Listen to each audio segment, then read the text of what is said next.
Hello friends, I hope आप सभी अच्छे होंगे। इस वीडियो में हम बात करने वाले हैं मॉलिक्यूलर बेसिस ऑफ इनहेरिटेंस की, जिसमें हम जानेंगे कि डीएनए का स्ट्रक्चर कैसा है और साथ ही साथ DNA as a genetic material किस तरह से डिस्कवर हुआ।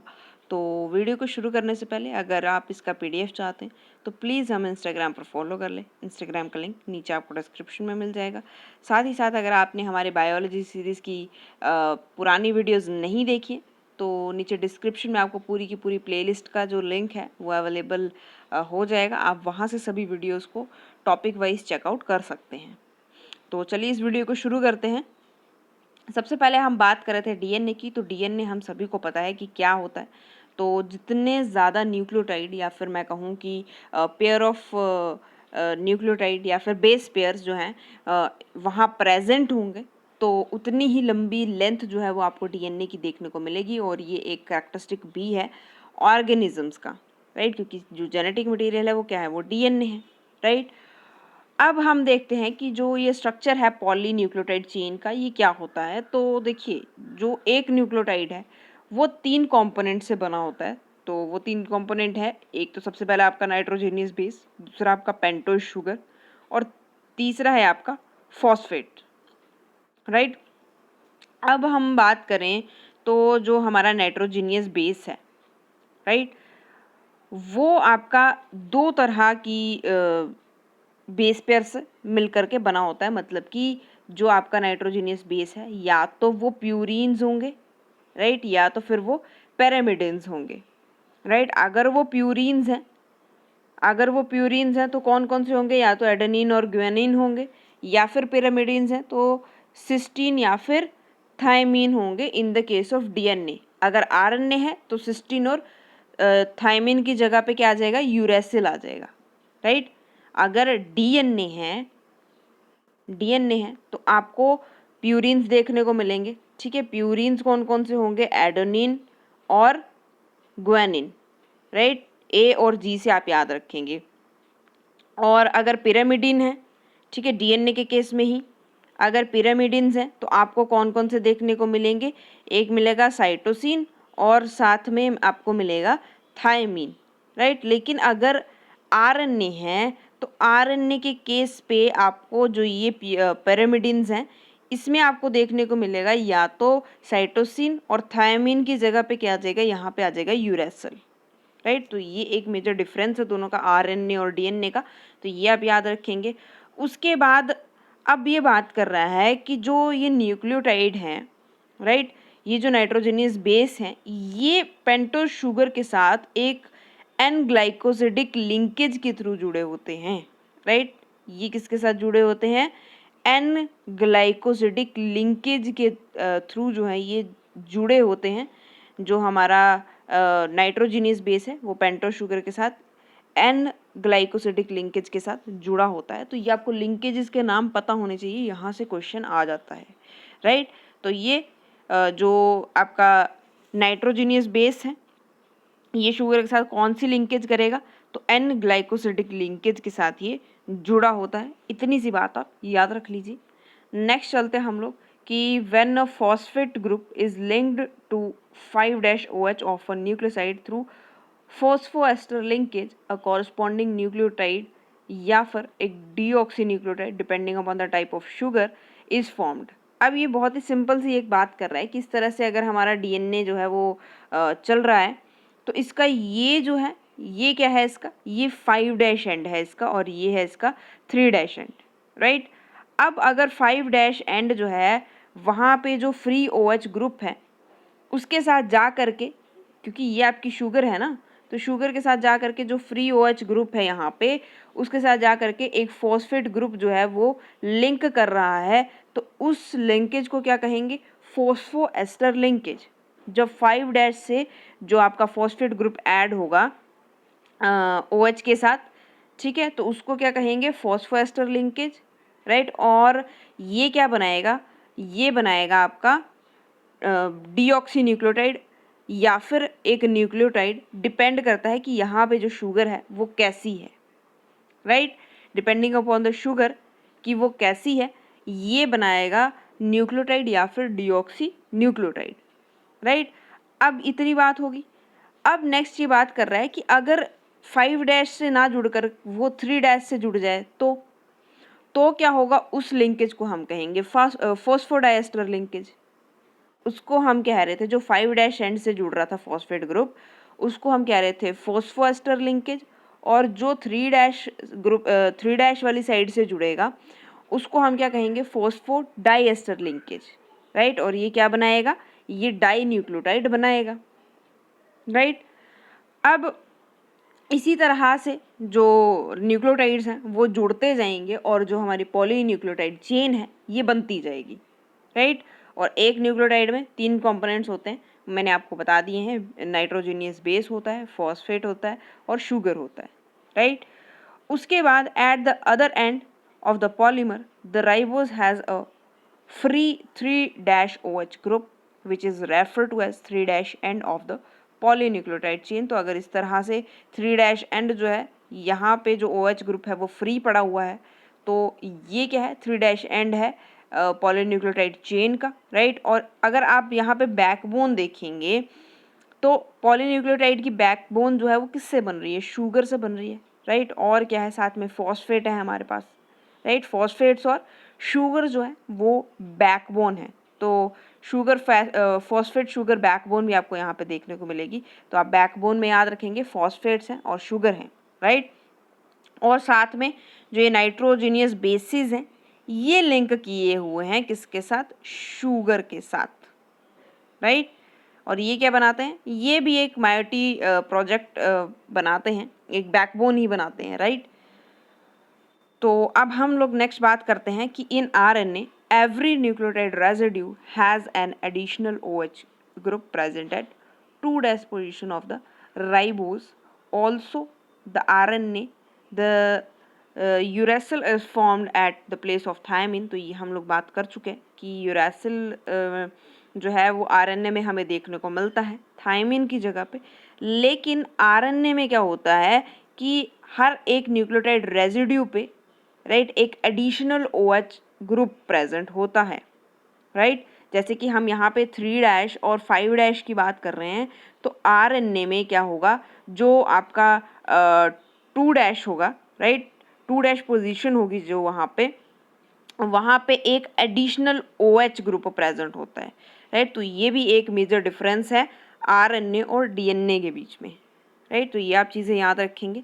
नेक्स्ट चलते हैं हम लोग कि DNA is an acidic substance present in nucleus was first identified by, किसने देखा था उसको, तो फ्राइडरिच मिशर ने देखा था उसको इन 1869 में, राइट। तो ये आप नाम याद रख लीजिए। लेकिन क्या हुआ कि वो इसका पूरे तरह से मतलब जो मॉडल है वो समझा नहीं पाए, तो उन्होंने इसको नाम क्या दिया, न्यूक्लिन नाम दिया इन्होंने, डीएनए नाम नहीं दिया, उन्होंने इसको नाम दिया न्यूक्लिन।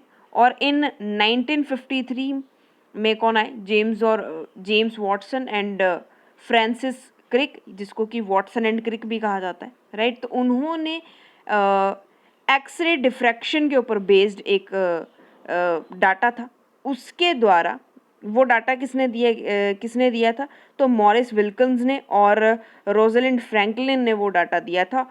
उन डाटा के बेसिस पे उन्होंने एक डबल हेलिक्स मॉडल जो है वो प्रपोज किया, डीएनए के बारे में था, तो उसमें पूरा का पूरा जो मॉडल था या पूरा स्ट्रक्चर था डीएनए का वो एक्सप्लेन किया उन्होंने, राइट। तो उन्होंने ये सभी चीज़ें इस तरह से बताई कि हमारे पास एक फॉस्फेट शुगर बैकबोन होती है, राइट। उसके बाद इस तरह से जो बेस पेयर्स हैं वो वहाँ पे जुड़े होते हैं, राइट। और बेस पेयर्स के बारे में उन्होंने बताया कि एडेनिन जो है वो थाइमिन के साथ जाकर के जुड़ता है और साइटोसिन जो है वो ग्वानिन के साथ जाकर के जुड़ता है, राइट। तो इस तरह से ये जो आप स्ट्रक्चर है ये आप याद रख लीजिए। और one of the hallmarks of their proportion was base pairing between 2 strands of polynucleotide chain. तो सबसे बड़ा हॉलमार्क क्या था उनके मॉडल का कि उन्होंने ये बताया कि जो बेस पेयर्स हैं वो मतलब 2 स्ट्रैंड के जो बेस पेयर्स हैं वो आपस में जुड़ करके एक पॉलीन्यूक्लियोटाइड चेन बनाते हैं, राइट। और this proportion was also based on the observation of Erwin Chargaff that a double strand DNA the ratios between adenine and thymine, guanine and cytosine are constant and equal one. मतलब कि उन्होंने ये भी कहा कि ये जो प्रपोर्शन थी ये किसकी ऑब्जर्वेशन के ऊपर बेस्ड थी, तो एरविन चारगफ की भी जो डबल स्ट्रैंडेड डीएनए की जो ऑब्जर्वेशन थी उसके ऊपर भी ये बेस्ड थी कि जो रेशो है हमारी एडेनिन, थायमिन, ग्वानिन और सिस्टोसिन की, ये कांस्टेंट होती है, मतलब कि ये इक्वल होती है एक दूसरे के, राइट। तो ये छोटी चीज़ें हैं, ये आप याद रख लीजिए। और नेक्स्ट तब तक हम चलते हैं कि the salient features of double helix structure of DNA are as follows. मतलब कि एक डबल हेलिक्स डीएनए के कुछ साइलेंट फीचर्स होते हैं, तो उनके बारे में हम जान लेते हैं कि सबसे पहला है it is made up of 2 polynucleotide chain, कि ये 2 पॉलीन्यूक्लियोटाइड चेन का बना होता है, where the backbone is constitute with sugar phosphate and base pair project inside. तो ये हमने अभी ऑलरेडी पढ़ ही लिया है कि वहाँ पे बैकबोन होती है, शुगर फॉस्फेट बैकबोन, और साथ ही साथ उसमें क्या जुड़ा होगा, बेस जुड़े होंगे। हमने ऑलरेडी न्यूक्लियोटाइड का एक न्यूक्लियोटाइड का स्ट्रक्चर पढ़ा था, उसमें ये तीनों चीज़ें थी, राइट। नेक्स्ट चलते हैं, तो सेकंड क्या है, the two chains have anti parallel polarity. It means the if one chain has polarity 3-5 to 3 the other has 3 to 5। अब ये क्या कह रहा है कि हमने ये जब हमने रिकॉम्बिनेंट डीएनए वाली वीडियो में हमने पढ़ा था, तब भी हमने देखा था कि जो दो चेन्स होती हैं, दो जो स्ट्रैंड्स हैं, वो एक दूसरे के कॉम्प्लीमेंट्री होते हैं। मतलब कि ये एक दूसरे के एंटी पैरेलल पोलैरिटी शो करते हैं कि अगर एक जो स्ट्रैंड है वो 5 to 3 है, तो नीचे वाला उसके बिल्कुल पैरेलल होगा। तो मतलब क्या है कि ये होगा 3 to 5, राइट। मतलब कि इसके उल्टा होगा, इस तरह से हम लोग समझ सकते हैं। तो ये एंटी पैरेलल पोलैरिटी शो करते हैं दोनों की दोनों जो चेन्स हैं, राइट। नेक्स्ट बात करते हैं, the bases in 2 strands are paired through hydrogen bonds. तो ये जो दो पेयर्स आपस में जुड़ रहे हैं, ये एडेनिन और थाइमिन, तो इनके बीच में क्या है, हाइड्रोजन बॉन्ड्स होते हैं। तो अगर एडेनिन जो है, राइट, ये एडेनिन है और थाइमिन है, इन दोनों के बीच में 2 हाइड्रोजन बॉन्डिंग जो है वो हमें देखने को मिलता है, 2 हाइड्रोजन बॉन्ड बनते हैं, राइट। और इसी तरह से उल्टा भी है कि अगर थायमीन है और वो एडेनिन के साथ जुड़ रहा है, तो भी 2 ही बॉन्ड हमें देखने को मिलेंगे। लेकिन अगर ग्वानिन और सिस्टोसिन जुड़ रहे हैं, तो ये 3 हाइड्रोजन बॉन्ड से जुड़ते हैं, ट्रिपल बॉन्ड आपको यहाँ पे देखने को मिलता है। और इसी तरह से उल्टा भी है कि अगर साइटोसिन ग्वानिन के साथ जुड़ रहा है, तब भी हमें 3 बॉन्ड देखने को मिलेंगे, राइट। तो ये चीज़ आप याद रखेंगे, कई बार यहाँ से भी क्वेश्चन पूछ लिया जाता है कि साइटोसिन एंड ग्वानिन के बीच में कितने हाइड्रोजन बॉन्डिंग होती है, देखी जाती है, तो 3 आप याद रखेंगे, राइट। नेक्स्ट चलते हैं हम लोग, तो the two chains are coiled in a right handed fashion, the pitch of the helix is 3.5 nanometre. तो ये आप याद रख लेंगे, क्योंकि यहाँ से भी कई बार क्वेश्चन आ जाता है कि आप बताइए कि पिच कितनी होती है हेलिक्स की, तो उसका साइज आप याद रख लीजिए 3.4 नैनोमीटर, राइट। और उसके बाद देयर आर रफली 10 base pair in each turn. तो देखिए इस तरह से अगर हमारा डीएनए क्वाइल्ड है, राइट, तो ये एक टर्न की बात कर रहा है, तो मतलब सिर्फ इस एक टर्न में ही आपको 10 बेस पेयर्स जो हैं वो देखने को मिलेंगे। लगभग 10 बेस पेयर एक टर्न में होते हैं, राइट। तो इतनी सी चीज़ें आप याद रख लेंगे। उसके बाद नेक्स्ट है the plane of 1 base pair stack over the other in the double helix. This in addition to H bonds confers stability of the helical DNA। अब देखिए ये जो आप देख रहे हैं कि डबल हेलिक्स स्ट्रक्चर है और हाइड्रोजन बॉन्डिंग हो रही है इनके बीच में, तो ये क्यों है, ये जस्ट कि जो हेलिकल स्ट्रक्चर है इसका, उसको स्टेबिलिटी प्रोवाइड करने के लिए ये हाइड्रोजन बॉन्डिंग जो है वो देखी जाती है, तो just to provide stability, right. Next चलते हैं हम लोग, नेक्स्ट है Francis Crick proposed the central dogma in molecular biology, which states the genetic information flows from DNA to RNA then protein। Right. तो अब ये चीज़ जो है वो फ्रांसिस क्रिक ने हमें बताई कि वहाँ पे उन्होंने एक मॉलिक्यूलर बायोलॉजी में उन्होंने काम किया है, तो उन्होंने वहाँ पे एक टर्म दी सेंट्रल डोग्मा करके, जिसका मतलब क्या था कि जो जेनेटिक इन्फॉर्मेशन है वो कैसे पास ऑन होती है। तो उन्होंने ये बताया कि देखिए डीएनए में सबसे पहले रेप्लिकेशन होती है, राइट। रेप्लिकेशन के बारे में हम आगे भी पढ़ेंगे, और वैसे तो हम लास्ट वीडियो जो थी हमारे बायोटेक्नोलॉजी से जुड़ी हुई, जिसमें हमने रिकॉम्बिनेंट डीएनए की बात की थी, वहाँ पे भी हम लोग ये पढ़ चुके हैं, राइट। तो डीएनए में सबसे पहले रेप्लिकेशन हुई, देन ट्रांसक्रिप्शन होती है, और ये क्या करता है आरएनए में अपनी जो इन्फॉर्मेशन है उसको भेजता है, जैसे कि मैसेंजर आरएनए, बहुत तरह के आरएनए होते हैं, राइट।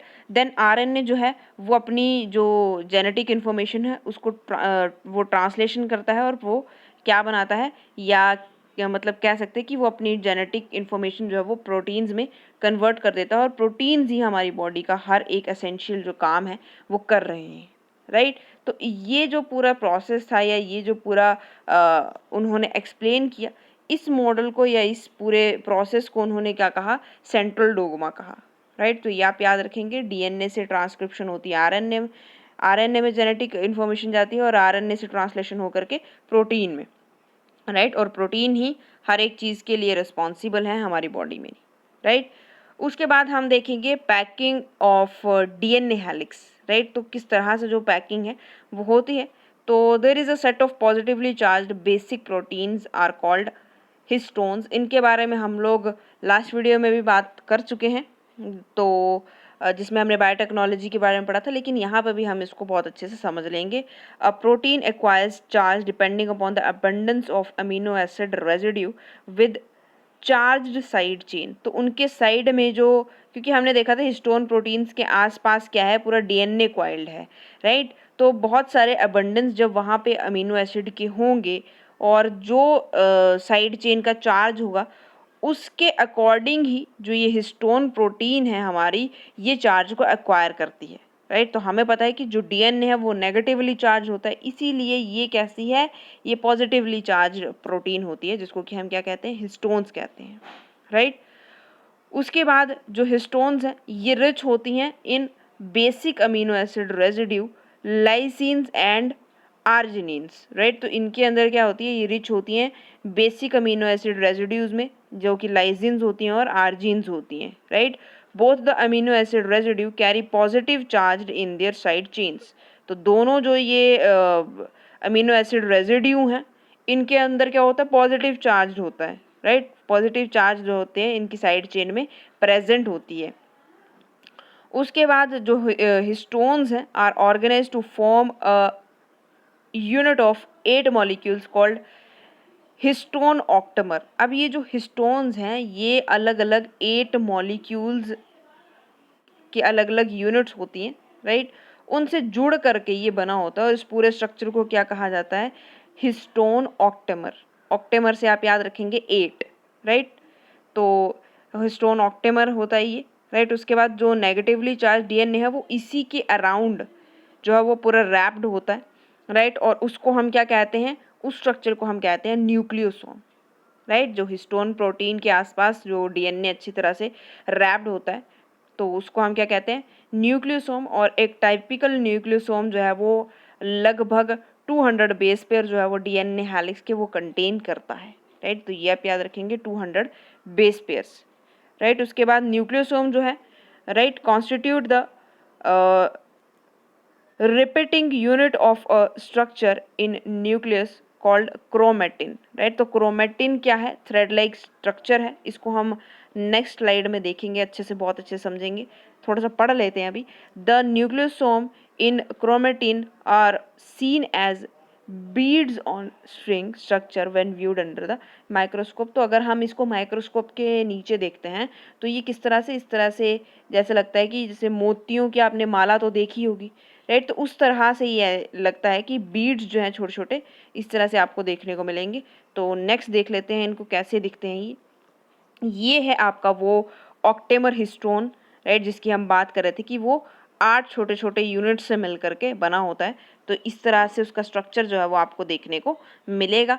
और ये पूरा का पूरा क्या कहलाता है, इसको कहलाया जाता है ये न्यूक्लियोसोम। जब ये जो रेड कलर का क्या है, ये है डीएनए, इस तरह से ये कॉइल होता है इस पूरे ऑक्टेमर के ऊपर, तो इसको क्या कहेंगे, न्यूक्लियोसोम कहा जाता है, राइट। और जहाँ पे हम क्रोमैटिन की बात कर रहे थे, तो इस तरह का जो ये थ्रेड लाइक स्ट्रक्चर आपको यहाँ पे देखने को मिल रहा है, इस थ्रेड लाइक स्ट्रक्चर को क्या कहा गया है, क्रोमैटिन कहा गया है।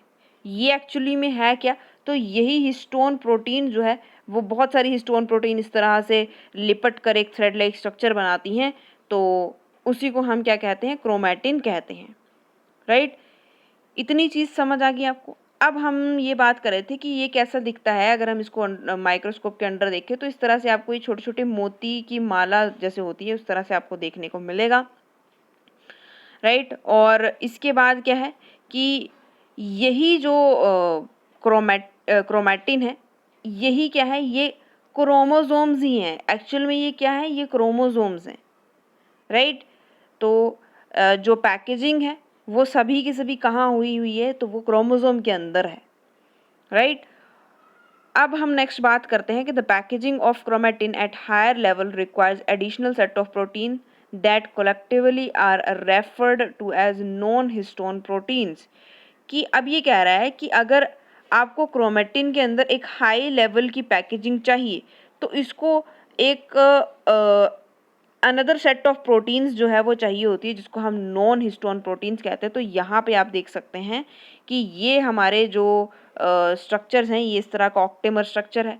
और जो ये नॉन हिस्टोन प्रोटीन्स है, ये जो ग्रीन कलर की इसके साथ में या सहायक जो प्रोटीन्स हैं, उनको नॉन हिस्टोन प्रोटीन्स जो है वो कहा गया है। ये क्या कर रही है, हाई लेवल की पैकेजिंग जो है वो यहाँ पे आपको देखने को मिल रही है, राइट।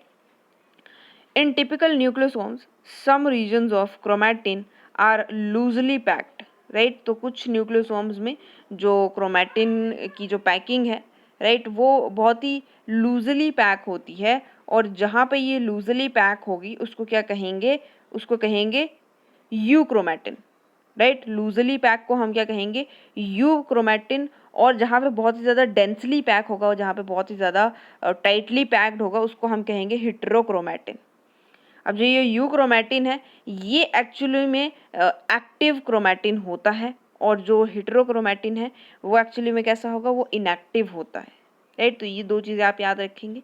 जहाँ पे लूजली पैकिंग आपको देखने को मिलेगी वो यू क्रोमैटिन होगा, और ये एक्टिव होता है, ये एक्टिव क्रोमैटिन होता है। और जो जहाँ पे बहुत ज़्यादा डेंसली पैकिंग आपको देखने को मिलेगी वो कैसा होगा, हेटेरोक्रोमैटिन। और ये कैसा होता है, ये इनएक्टिव होता है, राइट। तो ये स्ट्रक्चर भी आप देख लीजिए। नेक्स्ट चलते हैं, the search of genetic material. अब जो जेनेटिक मटेरियल है उसकी सर्च कैसे हुई, कैसे पता चला कि जो डीएनए है वो ही एक्चुअल में जेनेटिक मटेरियल है। तो 1928 में जो फ्रेडरिक ग्रिफ्थ थे, उन्होंने ये एक एक्सपेरिमेंट किया था जिसका प्रिंसिपल क्या था, ट्रांसफॉर्मिंग, राइट। कि एक प्राणी से या दूसरे प्राणी में किस तरह से चीज़ जा रही है, किस तरह से ट्रांसफ़र हो रही है, उसको उन्होंने प्रिंसिपल बनाया। और एक्सपेरिमेंट किसके ऊपर किया, स्ट्रेप्टोकोकस न्यूमोनिया बैक्टीरिया जो है इन्होंने लिया।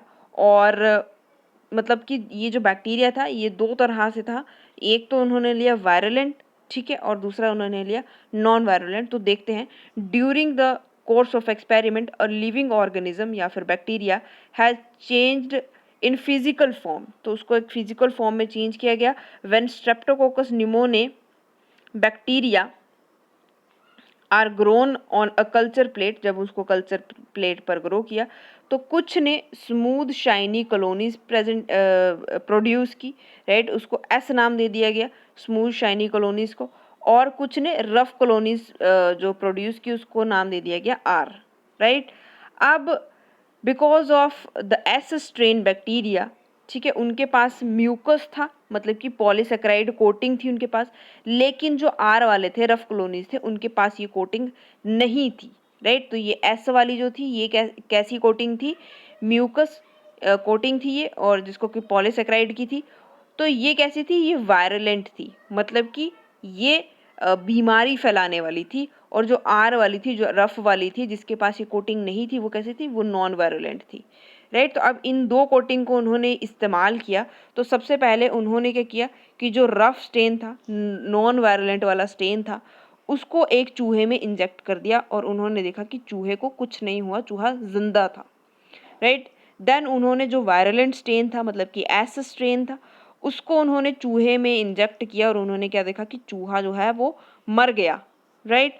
उसके बाद उन्होंने जो ये एस स्ट्रेन था, राइट, जो ये स्मूथ शाइनी कॉलोनीज वाला स्ट्रेन था जिनके पास कि ये म्यूकस कोटिंग थी, इसको उन्होंने हीट किल्ड कर दिया। फिर उन्होंने उस चूहे में इसको इंजेक्ट किया और उन्होंने देखा कि चूहे को कुछ नहीं हुआ, वो जिंदा था।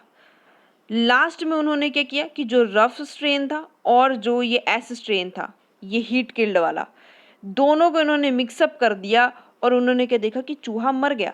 अब इससे उन्होंने ये कॉन्क्लूड किया कि हो ना हो कि जो एस स्ट्रेन था उसने अपना जो जेनेटिक मटेरियल था वो कहीं ना कहीं रफ के साथ जोड़ करके वहाँ पे कहीं पे ट्रांसफॉर्मेशन हुई है, जिसकी मदद से जो चूहा है वो मर गया, राइट। तो ये जो था इन्होंने कहीं ना कहीं अच्छे से एक्सप्लेन ये कर नहीं पाए, लेकिन इनका जो एक्सपेरिमेंट था वो बिल्कुल सही था। लेकिन ये पूरी तरह से ये एक्सप्लेन नहीं कर पाए कि जो डीएनए है वही जेनेटिक मटेरियल है। तो इस चीज़ को किस तरह से बाद में डिस्कवर किया गया, तो biochemical characterisation of transforming principle, right. तो ये उसी चीज़ को आधार लेकर के आगे जो इसका एक्सपेरिमेंट किया गया, तो जो ऑसवाल्ड एवरे थे, कॉलिन मैक्लियोड थे और मैकलेन मैककार्टी थे, राइट। इन्होंने क्या किया, जेनेटिक मटेरियल को इन्होंने सोचा कि जेनेटिक मटेरियल जो है वो प्रोटीन है ना कि डीएनए है, राइट। तो इन्होंने क्या किया कि इन्होंने जो बायोकेमिकल्स थे उनको प्योरीफाई किया, मतलब कि प्रोटीन्स, डीएनए, आरएनए, इस तरह से जो भी बायोकेमिकल्स जो जेनेटिक मटेरियल के अंदर पाए जाते हैं उनको इन्होंने प्योरीफाई कर करके निकाला और from the heat killed S cell, तो जो हीट किल्ड एस स्ट्रेन वाला सेल था उसमें से ये जो सारी चीज़ें जो है प्रोटीन, डीएनए, आरएनए, ये सब कुछ निकाला गया, राइट। तो इन्होंने ये जानना चाहते थे कि क्या चीज़ है जो आर वाले सेल में ट्रांसफॉर्म हुई जिसकी वजह से जो चूहा था वो मर गया था, राइट। तो उन्होंने ये डिस्कवर किया कि जो डीएनए है, राइट, डीएनए ही अकेली एक ऐसी चीज़ है जो एस बैक्टीरिया से आर बैक्टीरिया के अंदर ट्रांसफॉर्म हुई जिसकी वजह से चूहा जो है वो मर गया, राइट। और उन्होंने ये भी कंक्लूड किया, मतलब ये भी उन्होंने डिस्कवर किया कि वहाँ पे प्रोटीन डाइजेस्टिंग इंजाइम्स होते हैं जिनको कि प्रोटीएज कहा जाता है, और आरएनए डाइजेस्टिंग इंजाइम्स होते हैं जिनको कि आरएनएज कहा जाता है, और ये दोनों ट्रांसफॉर्मेशन को अफेक्ट नहीं करते हैं, राइट। तो इसी से पता चला कि जो डीएनए है एक्चुअल में वही जो है वो हमारा ट्रांसफॉर्मिंग मटेरियल है और यही हमारा जो है वो हेरिडिटी मटेरियल है, मतलब कि एक जनरेशन से दूसरे जनरेशन में जाता है, राइट। इतनी बात समझ आ गई। अब नेक्स्ट चलते हैं, इस चीज़ को और ज़्यादा क्लैरिफाई करने के लिए एक और एक्सपेरिमेंट परफॉर्म किया गया जिसमें कि बिल्कुल अच्छे तरीके से ये सिद्ध हुआ कि जो डीएनए है वो जेनेटिक मटेरियल होता है, राइट। तो ये एक्सपेरिमेंट कौन सा था, experiment of Alfred Hershey and Martha chase. तो 1952 में उन्होंने ये एक्सपेरिमेंट परफॉर्म किया था जिसमें उन्होंने क्या किया कि they grew some virus on a medium that contained radio active phosphorus, right. तो उन्होंने कुछ वायरसेस को एक ऐसे मीडियम पे ग्रो किया जिस मीडियम में क्या था, रेडियो एक्टिव फॉस्फोरस था, और सम कुछ को दूसरे मीडियम पे ग्रो किया जिस मीडियम में क्या था, रेडियो एक्टिव सल्फर था, राइट। दो मीडियम उन्होंने लिए, एक रेडियो एक्टिव फॉस्फोरस वाला और दूसरा मीडियम कौन सा था, रेडियो एक्टिव सल्फर वाला, राइट। तो दो मीडियम्स पे उन्होंने वायरसेस को ग्रो किया। अब viruses grown in the presence of radio active phosphorus contained radioactive DNA but not radio active protein.